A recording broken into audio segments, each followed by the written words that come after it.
और मेन चीज कल का कलुआ और आज का कालिया से इतना विरोधाभास हो गया, इतना विरोध हो गया है उस कार्यों को लेकर के कि लोग जो है कि अब उनसे मुक्ति पाना चाह रहे हैं और मुक्ति पा करके एक नए अपने नौजवान साथी को अपना पंचायत प्रतिनिधि बनाने के लिए सोच रहे हैं। नमस्कार, मैं अंसाउल हक खान और आप देख रहे हैं बिहार लाइव 24। मुखिया प्रत्याशी हीरा यादव ने नल जल के साथ शिक्षा स्वास्थ्य पर उठाया सवाल। आपको बता दें कि कैमूर जिले के चैनपुर प्रखंड क्षेत्र के मेढ़ पंचायत के मुखिया प्रत्याशी एवं समाज सेवी हीरा यादव ने कहा कि हमारे मेढ़ पंचायत में नल का जल के लिए जनता तरस रही है, लेकिन आज तक जल नहीं मिला। मेढ़ गांव में +2 विद्यालय तो है, लेकिन शिक्षक की घोर कमी की वजह से पढ़ाई बाधित हो रही है। देखिए पूरी रिपोर्ट। आप पंचायत के मुखिया प्रत्याशी हैं, इससे पहले भी आप चुनाव लड़ चुके हैं। कैसा मुखिया होना चाहिए? मुखिया वैसा होना चाहिए जो जनता के साथ खड़ा रहे, जनता की समस्याओं के साथ खड़ा रहे और जनता के साथ क्षेत्र में उनके सुख दुख का बराबर भागीदार बने। फिर ये चुनाव आ गया है सर पर, चुनाव होने में तैयारी चुनाव की पूरी जोर हो गई है। पंचायतों की चुनाव में 7 निश्चय बिहार सरकार का सबसे बड़ी योजना थी नल जल का। आपके पंचायत के क्या हालचाल है नल जल के मामले में? निश्चय वाकई इसे धरातल पर सही ढंग से उतारा जाए तो बहुत अच्छी योजना है। सरकार के द्वारा यह जो योजना लाई गई बहुत ही सराहनीय योजना है, लेकिन पंचायत के प्रतिनिधि चाहे मुखिया हो या ग्राम सेवक हो, जिस ढंग से धरातल पर 7 निश्चय को उतारना चाहिए, इसमें बहुत बड़ी घपलाबाजी हुई है, बहुत बड़ा बार्गेनिंग किया गया है। धरातल पर सही ढंग से काम नहीं किया गया है, इसमें सिर्फ बंदरबाट किया गया है, लूट किया गया है। नल जल की शिक्षा की क्या स्थिति है आपके पंचायत में? हाँ, शिक्षा की स्थिति, मास्टर जो हैं कुछ तो हैं कि लेट लतीफ आते हैं, कुछ अपने सही समय पर आते हैं, लेकिन शिक्षक के अभाव में हमारे यहाँ की शिक्षा बाधित हो रही है।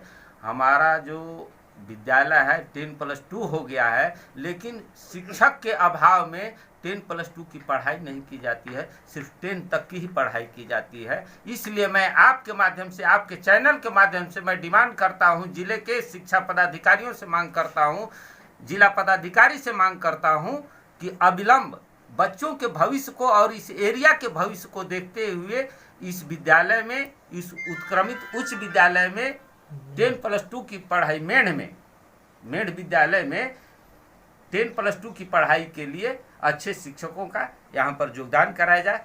क्या आपके यहाँ कभी आपके विधायक आए अभी तक शिक्षा की हालत को देखने के लिए? देखिए, आपने बड़ा अच्छा सवाल किया है। हमारे विधायक जी की अद्भुत कहानी है। ये चले थे कहीं और से पहुँचे कहीं और हैं, और जिस ढंग से पहुँचे हैं, इनकी मंशा क्षेत्र के विकास से है, न कि सिर्फ मंत्री बनने से था। इन्होंने जो भी निर्णय लिया है क्षेत्र के लिए लिया है, और हम लोग, हमारे जैसे आदमी बराबर 24 घंटा उनके साथ सहभागी बने हैं, यहाँ से लेकर के वहाँ तक। और हम लोगों का प्रयास है, माननीय मंत्री जी का प्रयास है, अल्पसंख्यक कल्याण मंत्री जी का प्रयास है कि मैं इस क्षेत्र में जिस मेन 3-4 बिंदु को लेकर के चले थे, पहला था सिंचाई, दूसरा था वन सेंचुरी को लेकर के कि वन विभाग तो जिस तरह से सेंचुरी लगाया है लगाए रहे, लेकिन कुछ वैसे पहलू हैं जो मानव जिंदगी के लिए अति आवश्यक है, उनमें कुछ ढिलाई बरती जाए, वो वहां पर लागू हो सके। और तीसरी बिंदु जो थी माननीय मंत्री के द्वारा शिक्षा में सुधार, वह विद्यालय बनाने के लिए, शिक्षा सुधार के लिए एकदम संकल्पित है। एक जरूरतमंद को राशन मिल ही नहीं रहा है, इंदिरा आवास मिला ही नहीं है, इसके बारे में क्या कहना चाहते हैं? आप अच्छा सवाल कर रहे हैं। इंदिरा आवास का जहाँ तक सवाल है, जिस गरीब को मिलना चाहिए, जिसके की छत, जिसके सर के ऊपर छत नहीं है, उसे छत नहीं दिया जा रहा है।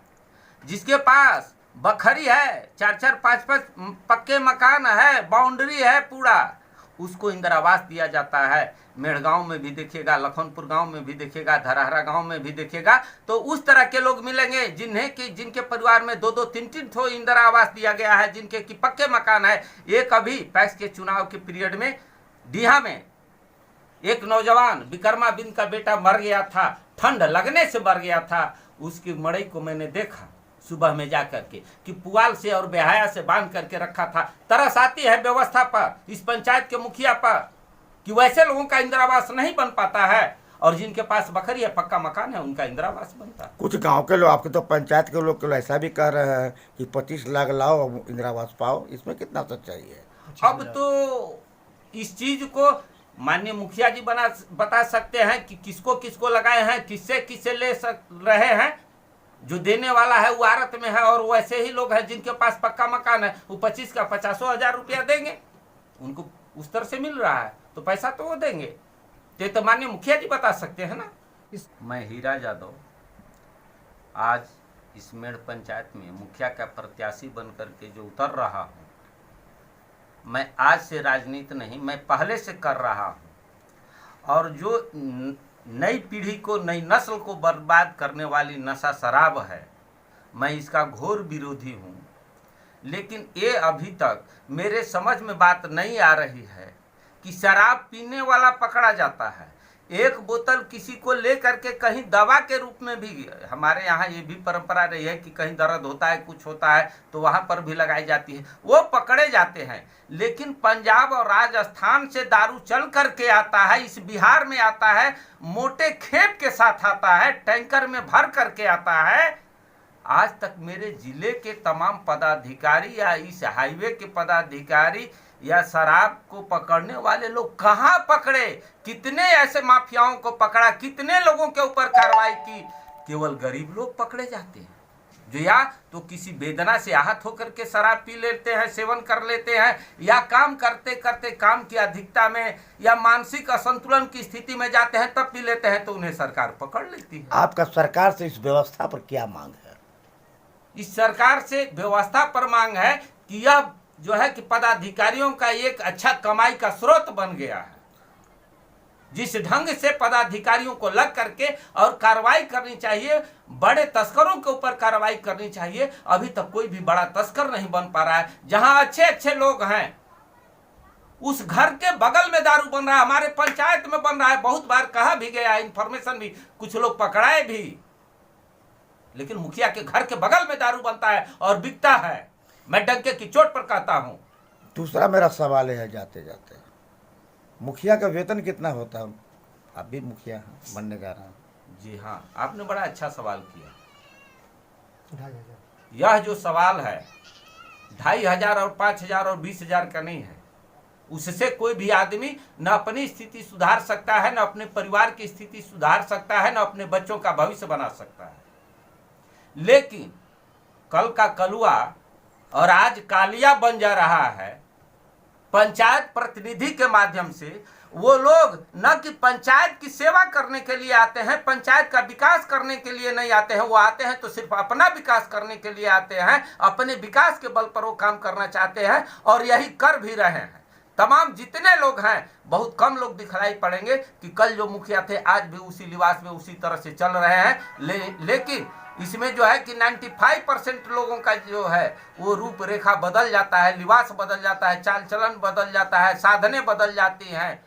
कल का कलुआ आज का कालिया बन जाता है।